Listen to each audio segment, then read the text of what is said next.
Yun, sa kagustuhan makatipid sa gasolina kasi panay taas na. Bumili tayo ng e-bike. Yan ang sinasabing bahala si Batman sa bayad. Tara, testingan natin tong solar e-bike na to papunta ng Palaisdaan. Tingnan kung libre nga talaga yung gas natin. Yan nga, papunta tayong Palaisdaan, naka e-bike lang. Mga alas 8 ako umalis ng bahay. At naka solar.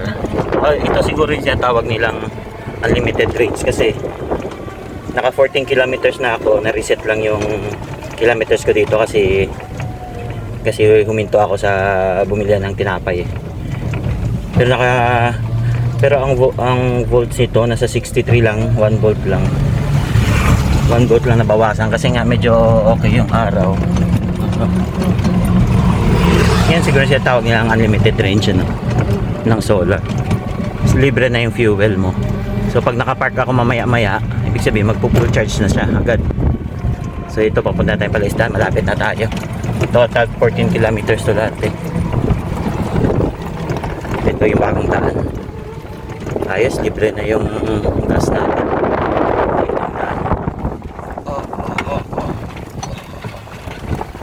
Rough road. Yan mga Palaisdaan, no? Laki niyan. Ilang alimaang kasya dyan. Ay, wait.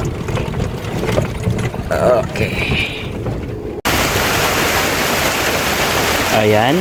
At inabutan tayo ng ulan sa Palaisdaan. Ngayon kasi nag-aayos ng pilapil. Ayan doon, no?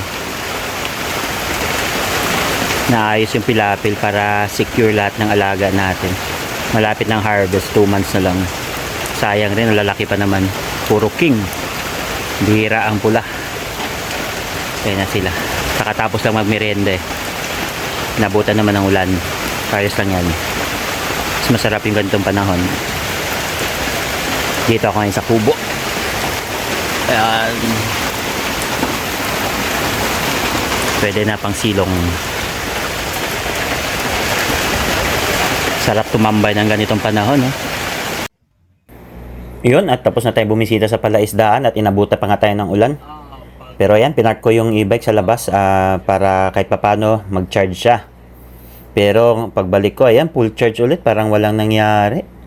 Libre na pala tong gas natin. Galing naman itong solar na to. Wala na pala akong iisipin na gastusin sa gas ko pag pupunta ng Palaisdaan o kung saan man ako pumunta, no? Libre na yung charging, libre na yung gas.